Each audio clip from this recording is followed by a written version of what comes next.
मैं तुम्हारे सामने गिरगिरा के भीख मांगता हूँ, ये गुनाह मत करना, वरना कयामत के दिन जन्नत का चेहरा भी नहीं देख पाओगे।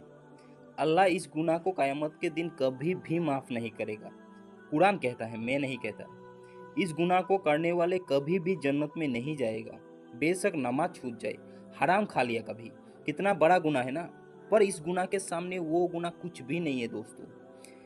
तो आखिर क्या है वो गुनाह? चलिए मैं आपको बताती हूँ, और ये भी बताऊंगा अगर आपने ये गुनाह गलती से कर लिया है तो अब क्या करें। वो गुनाह है शिर्क, यानी अल्लाह के अलावा किसी और को पूजना या फिर किसी और के सामने झुकना, मतलब अल्लाह के अलावा किसी और की इबादत करना। मान लो तुमने एक ताबीज पहनी है और तुम्हें लगता है कि उस ताबीज से तुम्हें कोई फायदा पहुंचेगा, ये भी एक शिर्क है दोस्तों।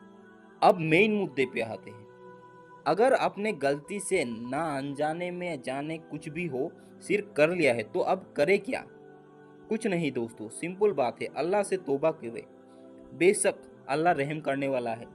जिंदा रहते अगर तुमने तौबा कर लिया तो शिर्क भी माफ हो जाएगा।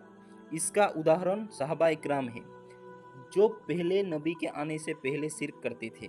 उन्होंने भी तौबा की और उन सबकी गुनाह अल्लाह ने माफ कर दिए। लेकिन शिर्क करके अगर मर गए बिना तौबा के, उसका तो अल्लाह ही जाने। बस वो अल्लाह को पसंद नहीं है दोस्तों, वो अल्लाह माफ नहीं करेगा अगर बिना तौबा के चले गए। जिंदा रहते ऐसा कोई गुनाह नहीं है जो अल्लाह कभी माफ नहीं करेगा। बस तौबा कीजिए और बस भूल जाइए, क्योंकि तौबा करने पे लोग ऐसा हो जाता है कि गुनाह उसने किया ही ना हो दोस्तों।